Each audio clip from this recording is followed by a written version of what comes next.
Hello guys, sana pud tay laagon para sa atong vlog. Atong destination karon kay sa Solana sa Misamis Oriental.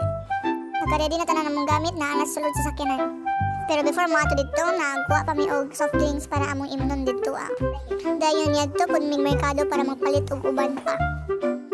Nara si Jid, akong mangod, akong isa ka mangod si Cham-Cham. Paabot na din sila gikan palit sila og pan, dayon saging. Napod diri akong mama ug akong mangod nga Sophia. Ani po na time, paingon namin dito sa among spot. Grabe kayo nataas kayong tubig. Naara di ay ang view sa among yagtuan. Wow!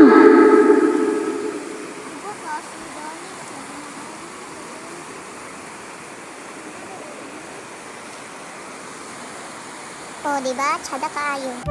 Kanapod nga time, ginagpalit pag make ice cream. Nagkaan na may ice cream, namig ice cream, mangga ang flavor. Kumanday na mo og relax pa huway. Nagluto din sila dayon. Ilang ng ilang kinilaw. Isda. Luto po dahil, nalungag po dahil may og kanon sa tatay na bahala sa mga kahoy.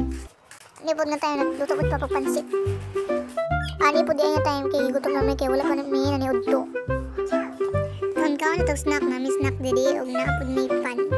Pag umanda yan, naluto na dahil ang pansit. Pag umanda sa pansit, of course, atong ibutang sa pansit og pan, lami man sagol. Umanda yan, naprito din may hotdog. Gumanap itong hotdog, nagkaon dayon mi. Kami tanan. O, tuwara siyang kulkulot to, nagkuha siya o kuhaan kaon. Yung tatay, akong saka ang kulo. Nagkaon-kaon mi din niya, tsada kayo among view.